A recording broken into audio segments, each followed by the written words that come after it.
Please help me welcome J Loren Norris. One of the toughest questions I ask my coaching clients, especially those that are working on storytelling, is who do you help and how? Now, the one that follows that immediately is, why do you do what you do? And the struggle people have with answering those questions would amaze you. That's what I want to talk about in this episode of Leading Leaders. Stay tuned.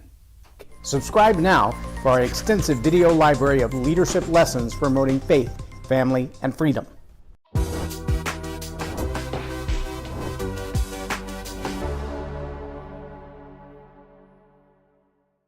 I'm J Loren Norris with Leading Leaders Podcast. Recently, I had the opportunity to audit one of my clients. We've been working together for several months now. I think we're in like month eight or nine. But I've known them for about 10 years before they became a client. And in the audit, there were all of the tips and tricks that we've talked about, storytelling and how to connect with an audience and what part of the story to tell. All of those things were on display. But there was also that nagging in the back of the mind, what about this part of the story or that part of the story? How do I convey the emotions? And what if that changes? Well, it was a full room. It was a completely, in fact, it was a standing room only kind of a room, which is great. But when we had a chance to do the audit and talk later, one of the things we recognized was this story that has been worked on, that's been massaged and needed all this time to put it in its proper context, to connect emotionally, to build rapport. It's the story that fits the point. That's a good thing to have. You've got to have a story that fits the point. And you've got to have a story that helps to make the point and to connect the point to the audience. Here's the challenge. A lot of people miss the notion that the story that they're telling, because it involves them, because it's their story, because that's how you know it's real and authentic and emotionally connected to the person telling the story, they forget that changing the story isn't just because you're changing the point. In fact, most of the time, changing the story is to take the same point and connect it to a new audience. So if you were to look into that crowd on Monday and see a particular group of people, mostly female, mostly age 50 and up, mostly grandparents or mothers, then you're going to have some groups of stories that land really well with that crowd. And if you come in tomorrow and everybody in that crowd is a 17-year-old male, you still have the same points to make. You still have the same lessons to teach. You still have the same product set to offer. You're going to a whole different audience. What are you going to do with that? The idea of connecting your teaching points, your things that I want you to do, these lessons that are going to make a difference in your life, to connect those to your audience, well, that's your primary objective. To do anything other than that is to rob them of the knowledge, the wisdom, the actions that they need to take to improve the quality of their life. Whether it's their health, or it's their education, or it's their relationships, or it's their own personal growth, or it's their mental health, or their spirituality, whatever it is that you're here to assist them in, who do you help? Well, if you find yourself with a speech that's written, or a presentation that's written, a sales pitch that's written for a very narrow group of people, and the audience in front of you is a different group, there's probably something wrong with your marketing process. If you know that you only serve women between the ages of 50 and 70 who've already been through menopause, then you probably ought to write your topics, pick your stories, select your encouragements, the things you want them to do, the calls to action.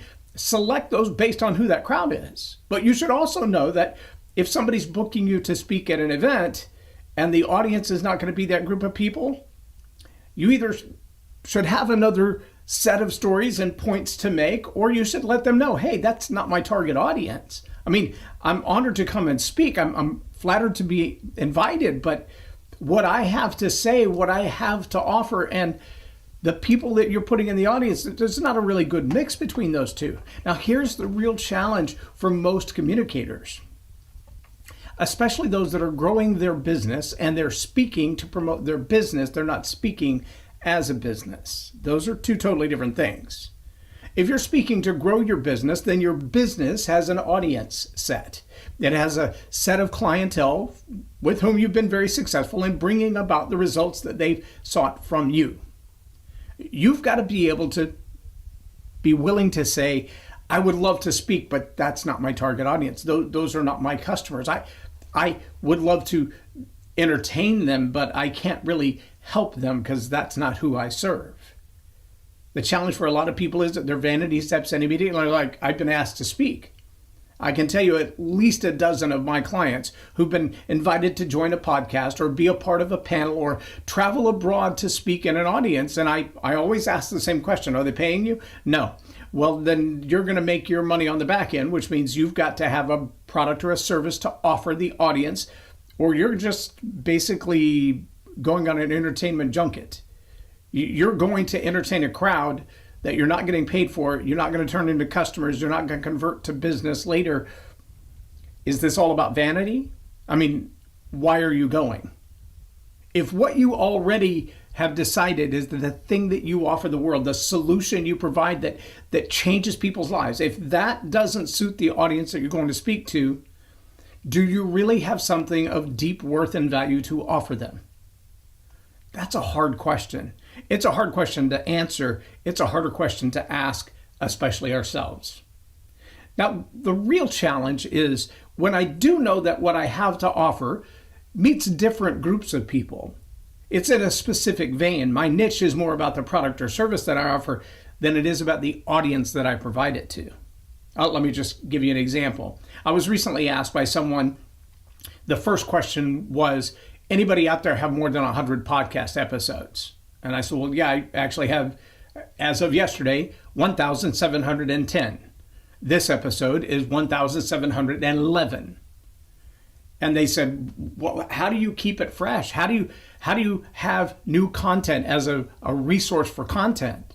And I said, that's easy for me, because I always speak under inspiration. So many times I walk into the studio, I do my audio checks, I do my light setups, I turn on my cameras, I do my 1, 2, 3, 4, 5 and make sure that I can hear and everything sounds right, because sometimes you get demons in the works and it doesn't. Today I spent 30 minutes solving an audio problem, and so it cut off the time that I had to do this podcast. But I did not write a script for this yesterday. In fact, I didn't write a script for this when I walked in the door. In fact, I don't have a script right now. There's no presentation behind the camera. There's no notes on my desk. I'm speaking from the heart, the things that I've been through. And that inspiration comes to me through the things that I read, the things that I watch, the things that I study. I've always got at least 2 books in my book bag. Everywhere I go, it stays in the back of the car or it sits in the chair next to my desk in my office. I'm currently reading 4 books at the same time, different books, different angles, one on leadership, one on politics, one on communication, one on sales growth, one on sociology from a Christian perspective. I put all those together and your head becomes a bit of a puzzle, but here's the other thing that happens. You find a tension that pulls your thinking in multiple directions, which allows me to ponder, how did they come to that conclusion? And what if this person met that person? If these 2 people were in the same room, what would their thoughts be? That gives me great fodder, if you will, to think on. But then I take all of that thinking, all of that pondering, all of that observation, all of that research, all of that study, and I shove it into the funnel of what I believe I'm on earth to do. And that is to influence in the realms of faith, family, and freedom. Well, how do I influence? I help people grow their leadership influence through better communication skills.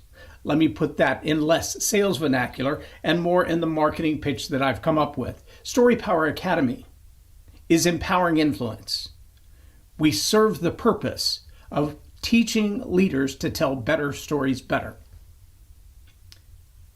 That's why I can walk in here every day. I know what my purpose is. I know what the intention of my podcast is, to lead leaders. I want leaders to become better. I have clients that are all over the board. Some are politicians, some are pastors, some are counselors, some are therapists, some lead global nonprofit organizations, some are local elected officials. But my purpose for all of them is the same, and that is to influence the leader who already has a leadership position. I serve as a coach or a mentor to them to ask them those tough questions that nobody's going to ask. I have a client who recently said, I sat in a meeting and walked out of that meeting after an hour with all of my top leaders. I got in the car and looked in the mirror and saw spinach in my teeth, and I thought, How did I sit there all that time? That spinach did not get in my teeth between the meeting and the car, but I sat in that entire meeting and nobody had the wherewithal to tell me. Well, that's a leadership problem. Here's the better question. What as a leader might you have done to put them in a position where they're perfectly fine to have the inside joke of all laughing at you and nobody telling you? The chances are they all walked out of that meeting and had a little buzzy conversation, the hallway drama about your spinach in your teeth. But what was it in your leadership that led them to behave that way, to treat you that way with disrespect, with disregard, with not caring at all about how you might feel, how embarrassed you might be? But there's also something going on in the type of people in that leadership circle. Okay, so this is a lesson learned. This is a leadership coaching thing that I provide for my clients. What does that have to do with this podcast? Well, everything.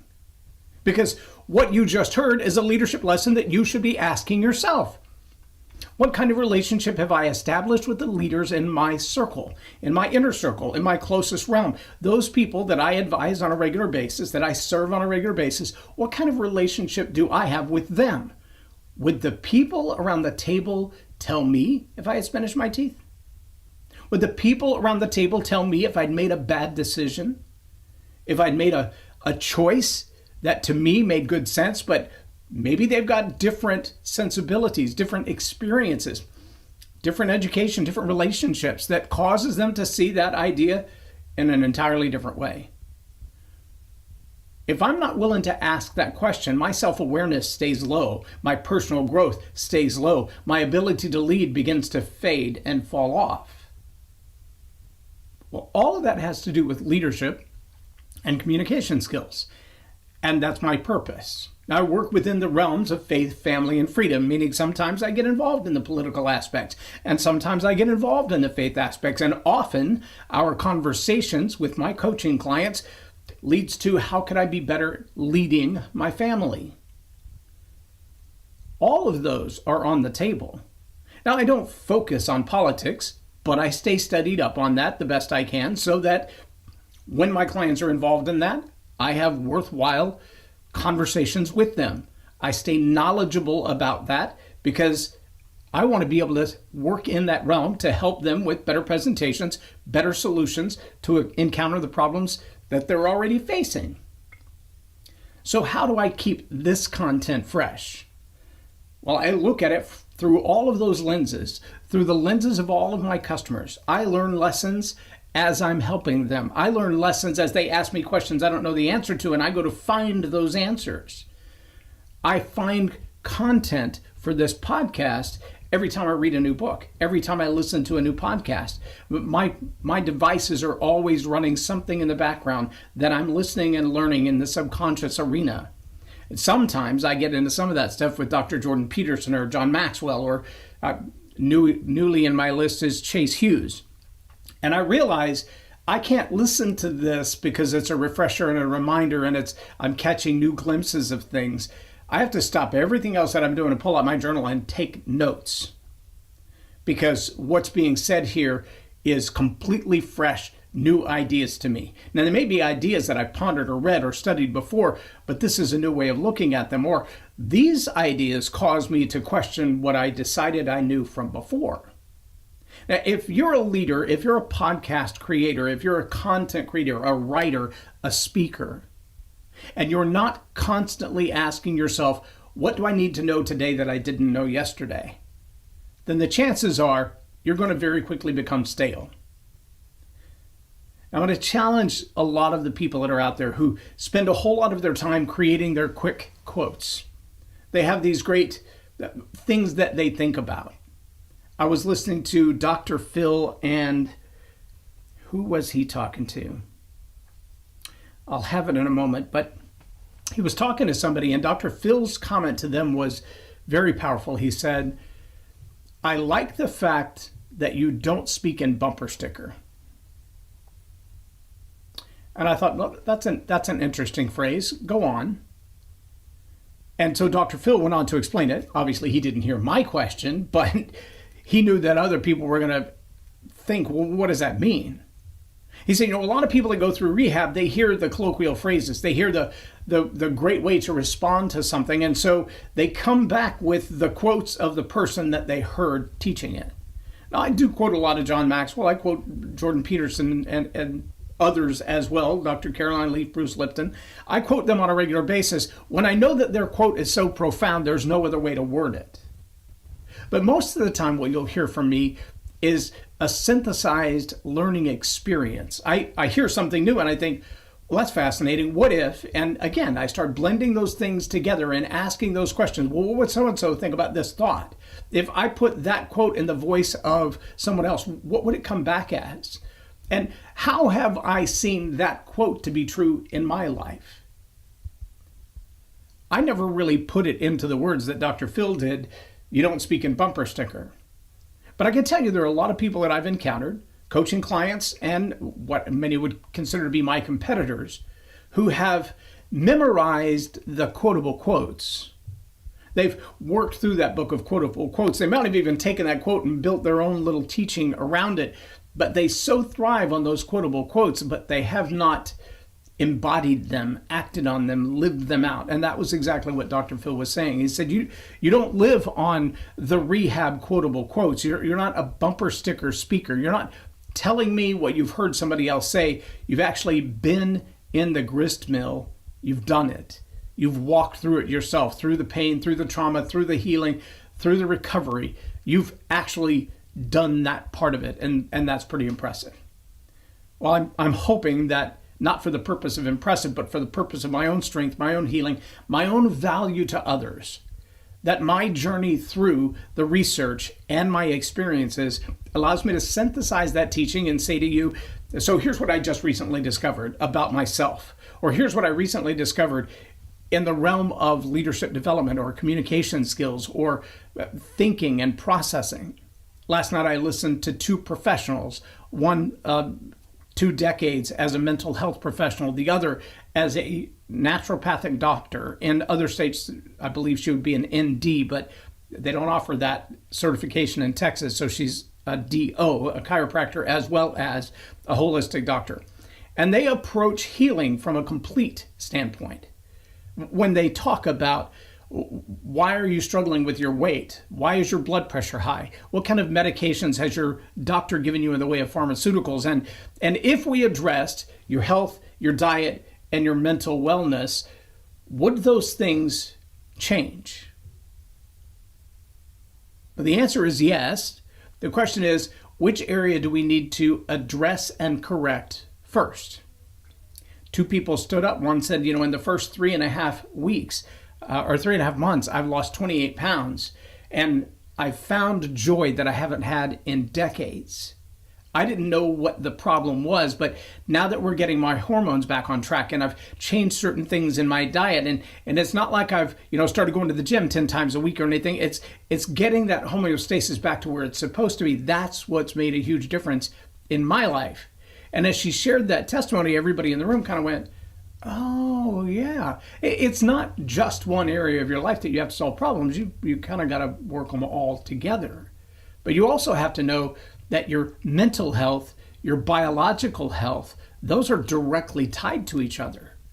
So what your body's doing and what your mind are doing, those are not, you can't extricate one from the other and expect, I'll just deal with this and this will be okay. No, you got to deal with both of them, and you've got to deal with how they relate to each other. That's what I learned last night.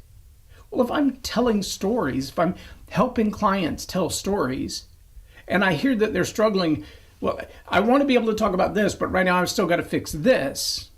Oh, well, maybe you should talk to my other clients because that's literally something they're working on right now.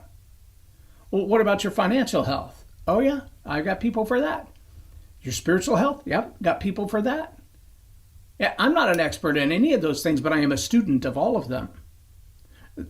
That's why this podcast always has new content. Now, I will be honest and say, there are times that I repeat a concept, a thought, maybe even repeat the large bulk of a podcast.